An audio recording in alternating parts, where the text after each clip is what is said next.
դեռ ահագին ժամանակ է եւ ուժերները դեռ գրանցված չեն, սակայն տարբեր քաղաքներում, տարբեր բնակավայրերում տեսնում են, որ քաղաքացիական պայմանագրերի կուսակցության պաստառները արդեն փակցված են նախընտրական։ Արդյոք օրենքը թույլ է տալիս այս հաշվը հակցնել եւ ԿԸՄ-ն կամ այլ կառույցներ, միջազգային կառույցների, օտարերկրյա կառույցների հրավեր ուղարկել են իրողական հարաբերություններ իրականացնելու համար եւ այո, որ կառույցներ։ Հարգելի գործընկեր, նախ քարոզչության մասին այս հարցը ես կրկնում եմ չգիտեմ քանի տարի, որովհետև այս խնդրին ես անդրադարձել եմ նաև լրագրող ժամանակ։ Քարոզարշավը երբ սկսվում է պաշտոնական քարոզարշավի շրջանը, սա ոչ թե իրավունքի շրջան է, այլ սահմանափակումների։ Այսինքն քաղաքական ուժերը մինչև քարոզարշավի մեկնարկը ազատ են քարոզչություն կատարելու։ Ինձ թվում է, որ ավելի ճիշտ լինի, որ օրինակ լրագրողները, դա այսպես չասեք, թե ոնց ասած ձեր դաշտին մտնում, ես որպես նախին գործընկեր եմ ասում, օրինակ հետաքրքիր է, ասենք 100, ասեցի 126 առնվազն այդքան ասենք կոնտակտով քաղաքական ուժեր կա, կարող է դուք ինքներդ կոռուպցիա կանխարգելման հանձնաժողովից իրենց տվյալները վերցնել։ Այ իրենցից պարզ օրինակ 5 տարի շարունակ ինչ են արել։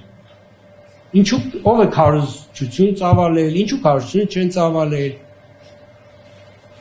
Հասկանաք, այստեղ մենք անընդհատ հակառակ ենք իրավիճակին մոտենում, ոչ քաղաքական ուժերը հավակնություն ունեցող մեր քաղաքական դաշտում եղած կուսակցությունները, որոնք որ չգիտեմ, թիմ ընտրությունների հավակնություն ունեն կամ արժանտրությունների հավակնություն ունեն, չէ, իրենք 4 տարի 11 ամիս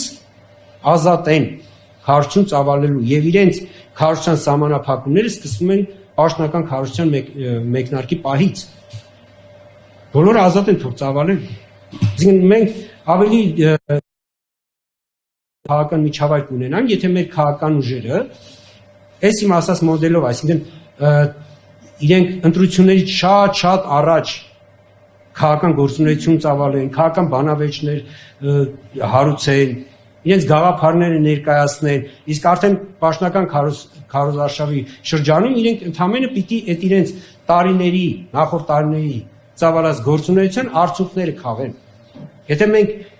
կարողանանք այս ճանապարհով գնալու այս միջավայրը ունենանք, համոզված եղեք, որ մեր քաղաքական դաշտը մի քանի քայլ առաջ է լինելու, քան թե այսօր ունենք։ Միջազգային կառույցում տեսեք, կենտրոնական հրավիրող մարմինները տվյալ դեպքում նախագահ, ԱԺ-նախագահ, կառավարություն եւ կենտրոնական տրական հանձնաժողով։ Ես տեղեկություն չունեմ մեր այլ մարմինների հրավերները ուղարկվել է թե ոչ այս պահին, բայց ենթադրում եմ, որ եթե լինի, արդեն մեզ էլ այսինքն հրավերը ուղարկելուց հետո մեզ ուղղակի կիրազեկեն, բայց կենտրոնական տրական հանձնաժողով մենք դեռևս որևէ կառույցի, միջազգային կառույցի հրավեր չենք ուղարկել։ Սանջարնոս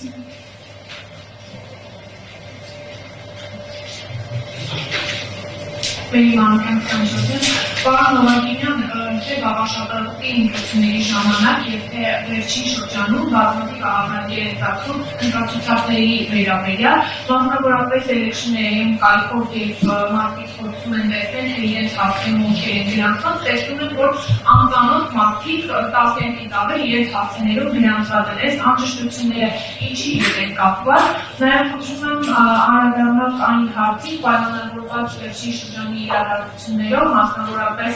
Նիկոլ Փաշինյանի եւ Աննա Հակոբյանի բաժանությամբ, հիմա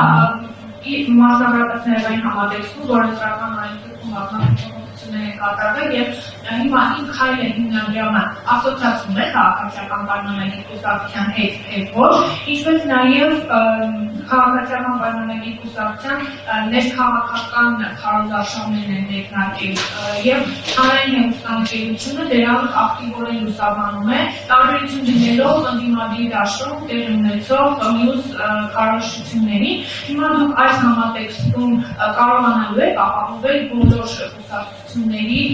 հավասարությունով լուսաբանումը։ Շնորհակալություն։ Սկսեմ վերջից, հարգելի լրագրողներ, հավասար լուսաբանում պիտի ապահովեք դուք։ Լուսաբանումը ապահովում եք դուք։ Մենք կենտրոնական հանրային հեռուստաընկերությունը, եթե հանրային հեռուստա, ես չեմ ասում, որովհետև մեր տեսանկյունից կլինի հանրային հեռուստաընկերություն, թե մնացած լրատվամիջոցները, բոլորը մեր տեսանկյունից նույն հարցության մեջ են։ Այսինքն այստեղ հանրային հեռուստաընկերությունը ունի օրենքով սահմանված պարտավորություններ, որպես պետական ֆինանսավորում ստացող հեռուստաընկերություն, որը պարտավոր է ապահովել։ Եվ եթե, այսպես ասենք, հանրային հեռուստաընկերությունը որևէ իր պարտականություն չկատարի, ինչպես գիտեք, ՌԱՀ-ը այս պարագայում ՌԱՀ-ը հետևում է այդ նաև ՌԱՀ-ը հրապարակել է արդեն իր մեթոդաբանությունը մոնիտորինգի, կարող եք վերցնել ծանոթանալ եւ ՌԱՀ-ը ապահովելու է դա։ Եվ այստեղ կոնկրետ հեռուստաընկերությունների կողմից իրենց պարտականությունների կատարման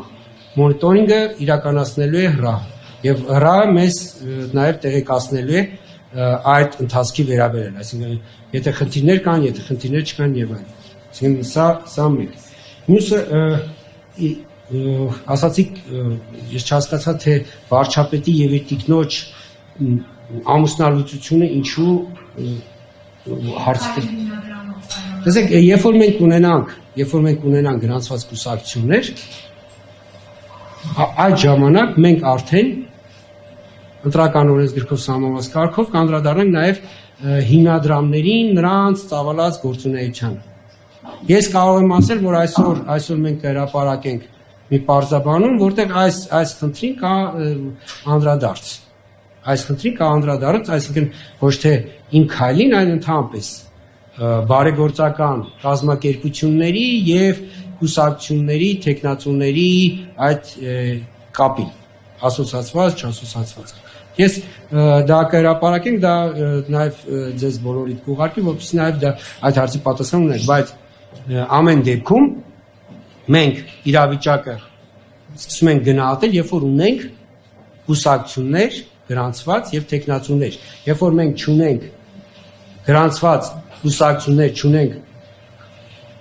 տեխնացուներ, ենթադրություն, այսպես ասեմ, ենթադրություններով չեն կարող առաջնորդվել եւ չեն կարող որևէ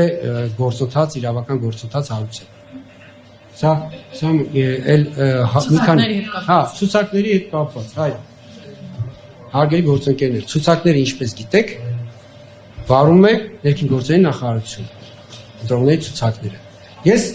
ներքին գործերի նախարարությունը վերջերս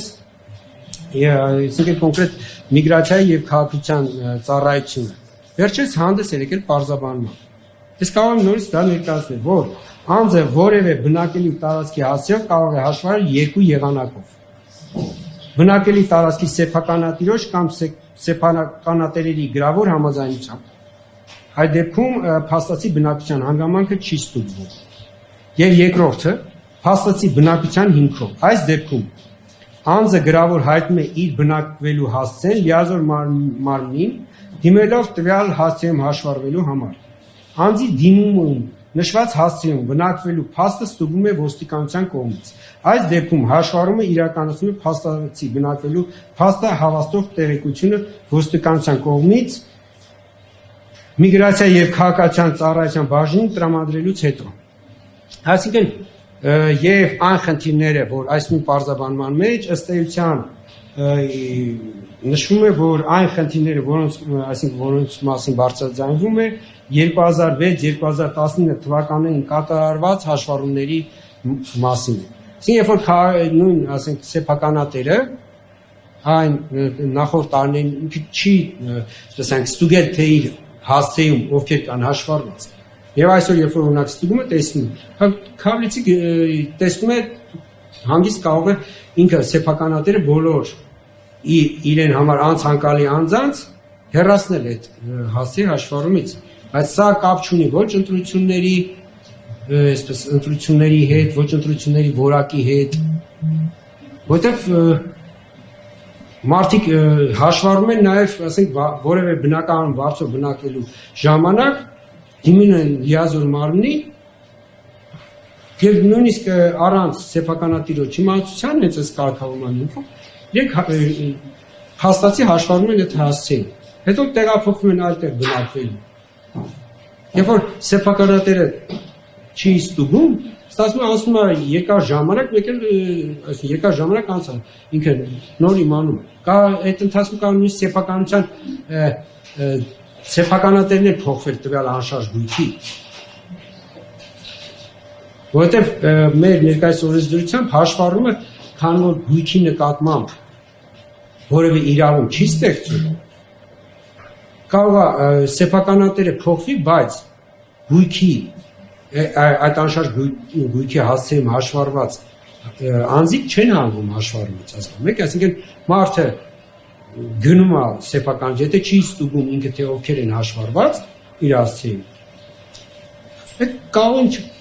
չգիտեմ, ասենք ինչ որ թվով մարդիկ լինել ու ինքը դնելուց հետո եթե չի ստուգում, այդ մարդիկ շարունակելու են մնալ այդ հասցեում հաշվառված։ Եվ այն պահին, երբ որ ինքը այդ փաստը կարձանագրի, այդ պահին նոր կիմանա այդ մասին։